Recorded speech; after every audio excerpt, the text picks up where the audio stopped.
بسم اللہ والحمدللہ والصلاة والسلام علی رسول اللہ صلی اللہ علیہ وآلہ وسلم.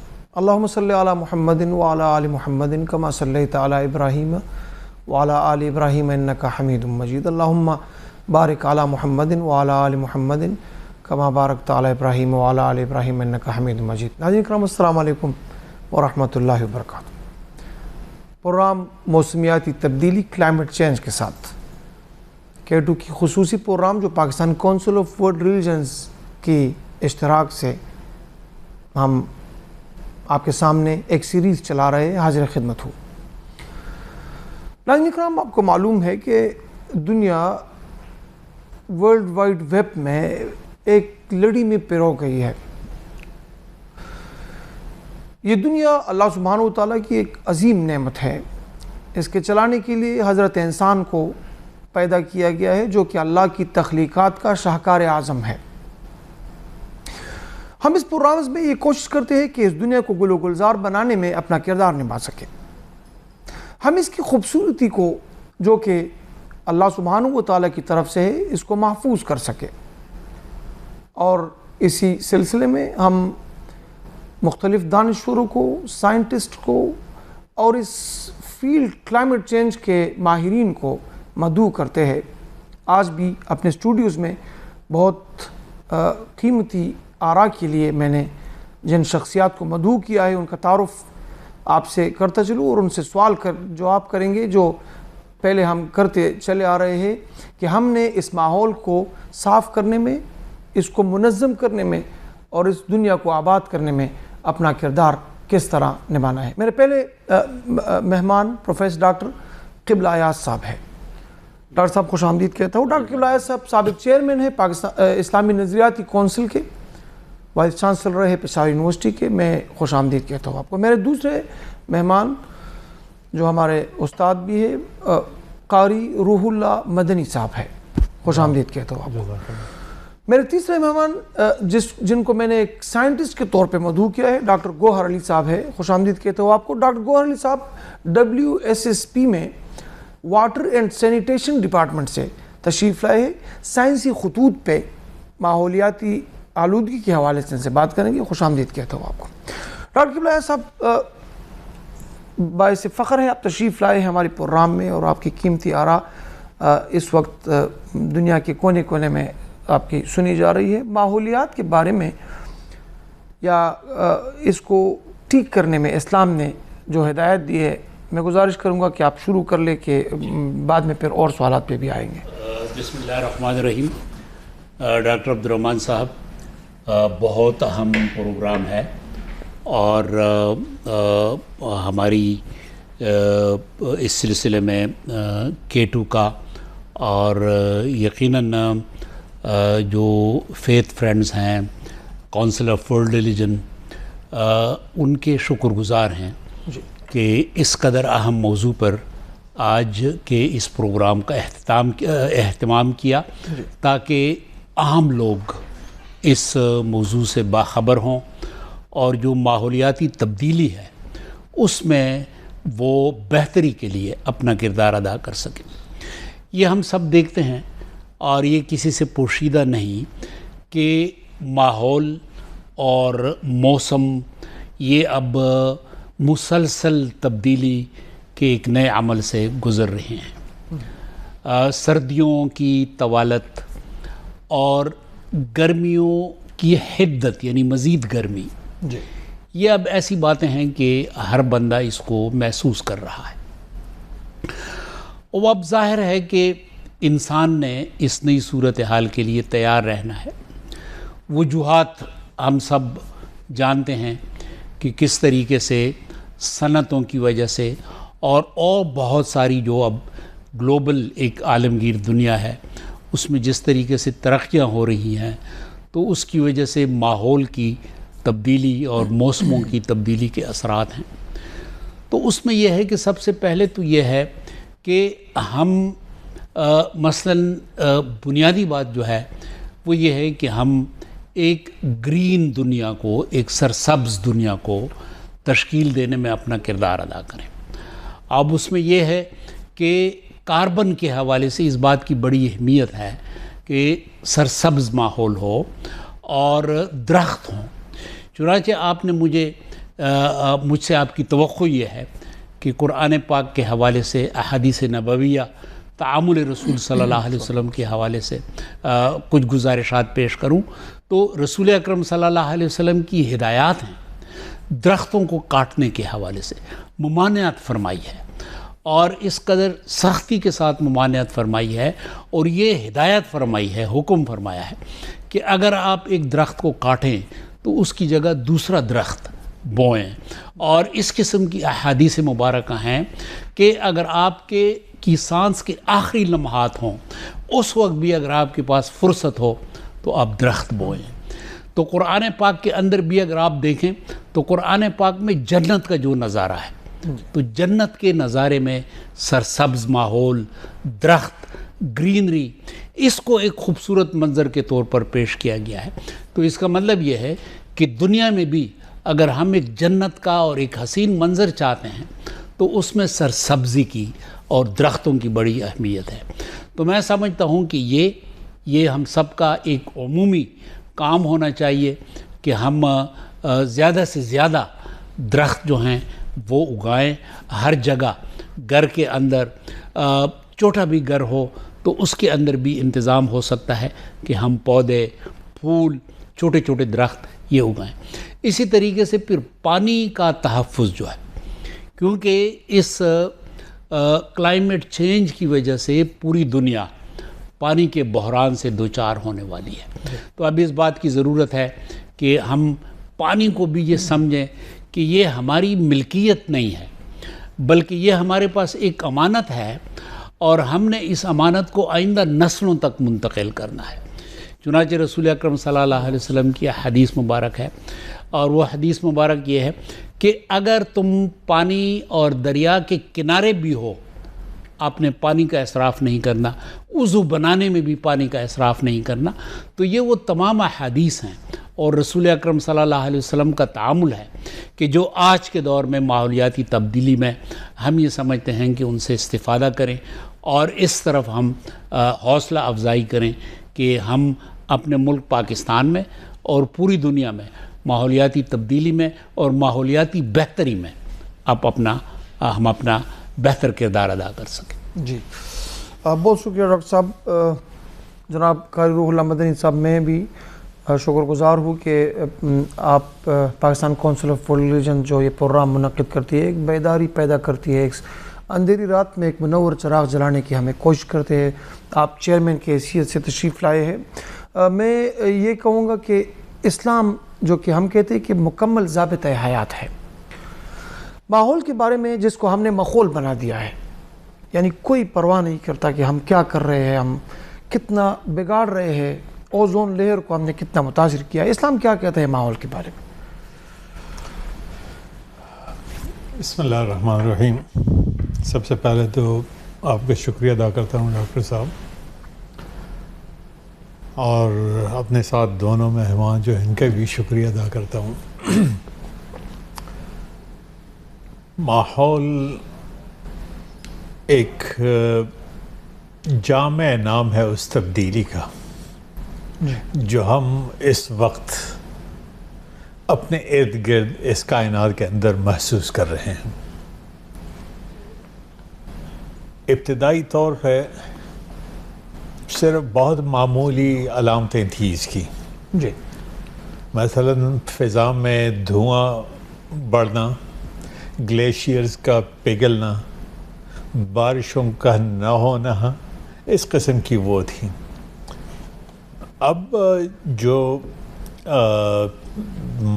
کائنات کے اندر جو تبدیلیاں مزید پیدا ہو رہی ہیں، جس سے ہماری صحت متاثر ہو رہی ہے، جس سے ہماری اکانومی جو ہے متاثر ہو رہی ہے، جس سے ہمارا انفراسٹرکچر جو ہے وہ متاثر ہو رہا ہے. تو اب ظاہر ہے کہ اتنی بڑی تبدیلی کو لازماً جو ہے وہ مذہب نے ایڈریس کیا ہوگا. جی یہ ناممکنات میں سے ہے کہ مذہب جو ہے وہ اتنی بڑی چیزوں کو نظر انداز کر دیں. اور اس جو ہے مذہب نے جس طریقے سے اس مسئلے کو ایڈریس کیا آج سے 1400 سال پہلے، وہ اس طریقے سے ہے کہ اس تبدیلی کے جو اجزاء ترکیبی ہیں جی ایک ایک کر کے ان کو شریعت نے بیان کیا ہے۔ مثلا اس میں ہم جس کائنات کے اندر رہتے ہیں اس میں ہوا ہے، پانی ہے، اسی طریقے سے مٹی ہے، زمین کی زرخیزی ہے۔ تو یہ چیزیں جو ہیں ان کو شریعت نے جو ہے وہ ہم ایڈریس کیا ہے اور اس کے متعلق ہدایات دی ہیں۔ یہ وہ ہدایات ہیں کہ اگر ان کو ہم فالو کرتے تو شاید یہ موجودہ تبدیلی جو ہے نا اس کا سامنا ہمیں نہ کرنا پڑتا، اور ہم بھی اسی طرح ماحول سے مستفید ہو رہے ہوتے جیسے آج سے صدیوں پہلے تھا۔ اس تبدیلی کے اندر قرآن نے ہمیں بتایا ہے کہ بنیادی کردار جو ہے وہ انسان کا ہے، کیونکہ یہ کائنات پیدا بھی اسی کے لیے کی ہے۔ وَسَخَّرَ لَكُم مَّا فِي السَّمَاوَاتِ وَمَا فِي الْأَرْضِ، تو یہ اللہ نے هُوَ الَّذِي خَلَقَ لَكُم مَّا فِي الْأَرْضِ جَمِيعًا، اللہ نے اس کو ہمارے لیے پیدا بھی کیا اور ہمارے لیے مسخر بھی کیا ہے۔ اب یہ جو ہے اس میں انسان کی بہت بڑی ذمہ داری بنتی ہے، اور انسان سے یہ مطالبہ کیا گیا ہے حضرت صالح علیہ السلام کے زمانے میں کہ وَاسْتَعْمَرَكُمْ فِيهَا، لوگو اللہ تعالیٰ نے تمہیں اس زمین سے پیدا کیا ہے اور اللہ تعالیٰ کا تم سے یہ تقاضا ہے کہ تم اس کو تعمیر کر کے رکھو، بنا کے رکھو، اس کو بگاڑ کے نہ رکھو۔ لیکن ہم نے ان تعلیمات کو نظر انداز کیا، تخریب میں تبدیل کر دیا، اور اسی کی طرف قرآن نے پھر اشارہ کیا کہ ظہر الفساد فی البر والبحر بما کسبت ایدی الناس، یہ بحر اور بر کے اندر جو فساد ہے یہ انسانی اعمال کی وجہ سے، یعنی اس ماحول اور اس کائنات کی تبدیلی اور تخریب کے اندر باقی جو جاندار مخلوقات ہیں ان کا حصہ نہیں ہے، میجر سٹیک ہولڈر جو ہیں وہ ہم ہی ہیں، انسان۔ اور پھر اب اس میں جب تفصیل سے جاتے ہیں تو بہت یعنی عجیب قسم کی تفصیلات جو ہیں وہ ہمیں ملتی ہیں۔ تو پہلی بات تو یہ ہے کہ قرآن نے بتا دیا کہ جو ہے نا اصل اس میں ذمہ دار کون ہے۔ جی اچھا، وہ جب القرآن نے بتا دیا تو پھر ہم اپنی ماضی قریب کا وہ جائزہ لیں، یعنی ہزاروں سال گزر چکے ہیں اس کائنات کو بنے ہوئے، لیکن جو تخریب اور جو تباہی گزشتہ 2 صدیوں کے اندر ہوئی ہیں شاید اس سے پہلے پوری زندگی میں نہ ہوئی تھی۔ اور اس سلسلے میں ہم جو ہے نا جنگ عظیم دوم اور جو پہلی جنگ عظیم ان کا یعنی یہ جنگیں ہوئیں، لاکھوں ٹن گولہ بارود استعمال ہوا، جیسے لاکھوں انسان بھی مرے بلکہ کروڑوں، اور ہوا بھی فضا بھی متاثر ہوئی، زمین کی زرخیزی بھی ختم ہوئی، اور دوسرے مستقل بیماریاں جو ہیں وہ بھی پیدا ہوئیں۔ پھر جو انفراسٹرکچر تھا اس زمانے کے لحاظ سے وہ سارا تباہ ہوا۔ پھر اس کے بعد جو ہے تعمیر نو کا دور آیا، جنگوں کے بعد تعمیر نو کے لیے اور بحالی کے لیے ہم نے دھڑا دھڑ کارخانے لگانے شروع کیے۔ اللہ، یہ اسٹیل کا کارخانہ ہے، یہ کوئلے کا کارخانہ، یہ بجلی کا ہے، یہ اینٹوں کا، یہ فلاں کا، یہ سیمنٹ کا ہے، اور وہ کارخانے جس طریقے سے لگے تو اس سے ماحول کے اندر آلودگی پیدا ہوئی، اس کے اوپر اس وقت کسی نے توجہ نہیں دی۔ حالانکہ یہ وہ چیزیں ہیں کہ شریعت نے ہمیں منع کیا کہ آپ اس پانی کو آلودہ نہ کریں، جیسا کہ ڈاکٹر صاحب نے اشارہ کیا، ہوا کو آپ آلودہ نہ کریں، اور جو ہے نا وہ گیس ہیں کہ جن کے اندر ایک انسان سانس لیتا ہے ان کو قابل استعمال رہنے دیں، ان کو دوسروں کے لیے خراب نہ کریں، زمین کی زرخیزی کو جو ہے وہ آپ ضائع نہ کریں۔ تو یہ ان میں سے ہر چیز کے بارے میں قرآن کریم کی بھی ہدایات ہیں، نبی کریم صلی اللہ علیہ وسلم کی احادیث بھی ہیں۔ اب مثلا ایک حدیث ہے کہ حضور صلی اللہ علیہ وسلم نے فرمایا کہ آپ لہسن اگر تم میں سے کوئی کھا لے تو مسجد میں نہ آئے کرے۔ اب اس کے اندر لہسن حرام نہیں ہے، حلال ہے، لیکن اس سے لوگوں کو تکلیف ہوتی ہے، اس یعنی منہ کے اندر بدبو اگر باقی رہے تو ساتھ کھڑے ہوئے دوسرے لوگوں کو جو ہے اس سے تکلیف ہوگی۔ اس لیے فرمایا کہ جب تک منہ کے اندر وہ بدبو باقی رہے آپ نماز باجبان میں شریک نہ ہو۔ تو اگر اتنی معمولی سے وقت کے لیے نماز میں کیا 4 5 10 منٹ لگیں گے، لیکن اس میں بھی شریعت کا تقاضا یہ ہے کہ آپ دوسروں کے لیے باعث ایذا جو ہے وہ نہ بنیں۔ تو وہ چیزیں جو دیر پا اثر رکھتی ہیں مہینوں کے لحاظ سے اور سالوں کے لحاظ سے، تو ظاہر ہے کہ اس سے بھی شریعت نے ہمیں روک رکھا۔ یہ اور اس قسم کی بہت ساری چیزیں اس کے اوپر انشاءاللہ تفصیل سے ناظرین کرام ہماری گفتگو جاری رہے گی، یہاں پہ ایک چھوٹے سے وقفے پہ ہم جا رہے ہیں، ہمارے ساتھ رہیے، وقفے کے بعد حاضر ہوتے ہیں۔ ناظرین کرام وقفے کے بعد حاضر خدمت ہے۔ ڈاکٹر گوہر صاحب آپ کی طرف آتے ہیں۔ ہمارے قاری صاحب نے، ڈاکٹر قبلہ صاحب نے بہت اچھی انداز میں اس پہ گفتگو کی، ایک ماہر کی حیثیت سے، سائنسدان کی حیثیت سے آپ بتائیں کہ کلائمیٹ چینج کیا ہے، اس کے بعد ہم پھر واٹر پہ آئیں گے، سینیٹیشن پہ بھی آئیں گے۔ بہت شکریہ۔ میں سب سے پہلے تو آپ سب کا شکریہ ادا کرتا ہوں کہ اس اہم موضوع پہ مجھے بولنے کا موقع دیا، اور میں اپنے دونوں اساتذہ کرام کا بھی شکریہ ادا کرتا ہوں جنہوں نے مجھ سے پہلے اس پر بہت ایک جامع اور وسیع بات کی اس ٹاپک پہ۔ جہاں تک میں سمجھتا ہوں، اور کلائمیٹ چینج اور گلوبل وارمنگ کو اگر ہم سائنٹیفکلی ایکسپلین کرنا چاہیں، جو کہ چونکہ میرے دونوں اساتذہ کرام نے کیا بھی، اس کو میں اسی موضوع کو تھوڑا سا آگے لے کے جاؤں گا۔ اللہ تعالیٰ نے جو کائنات پیدا کی ہے اور جو ایک خاص علاقے کا، جو ریجن کا جو ایٹماسفیئر اور اس کی آب و ہوا پیدا کی ہے، تو اس میں مختلف جو گیسز ہیں، اور اس میں جو اس علاقے کا درجہ حرارت ہے، اور اس میں جو رین فال ہے یا بارش کی جو مقدار ہے، وہ اللہ تعالیٰ نے اس علاقے کی مناسبت سے پیدا کی ہے، اور اسی مناسبت سے وہاں پر پھر انسان بھی رہتے ہیں، اس مناسبت سے وہاں پر اس جاندار بھی ہے جو جانور وغیرہ ہے، اور اسی مناسبت سے وہاں پر جو پودے ہیں اور درخت ہیں وہ بھی اگتے ہیں۔ اب اس تناسب میں، اس گیسز کے اور اس درجہ حرارت کے تناسب میں اگر ہم انسان کوئی تبدیلی لاتے ہیں تو اس کے ڈائریکٹ اثرات وہاں کے انسانوں پر بھی ہوں گے، اور وہاں کے جو باقی جو حشرات اور باقی جو وہاں پر درخت وغیرہ ہے اس پہ بھی ہوں گے۔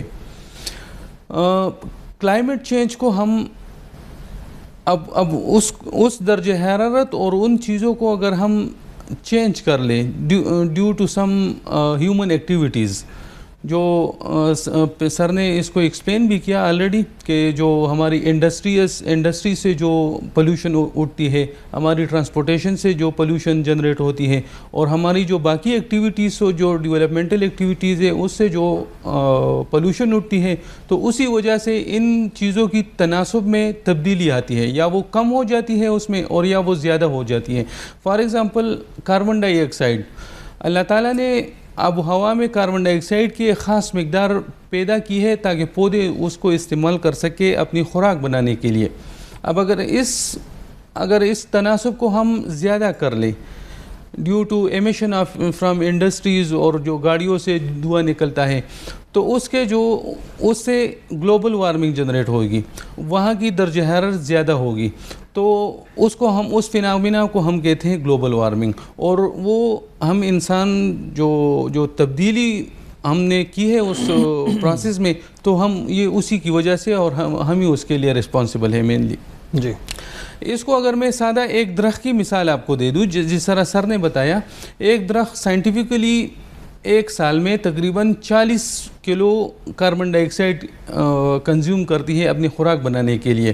وہ اللہ تعالیٰ نے ایک سیلف کلیننگ میکینزم بنائی ہے آب و ہوا کو صاف کرنے کے لیے, جس طرح پانی کے صاف کرنے کے لیے زمین بنائی ہے کہ وہ اس سے فلٹر ہو کے اور ہمیں دوبارہ وہ کم قابل استعمال لا سکے ہم.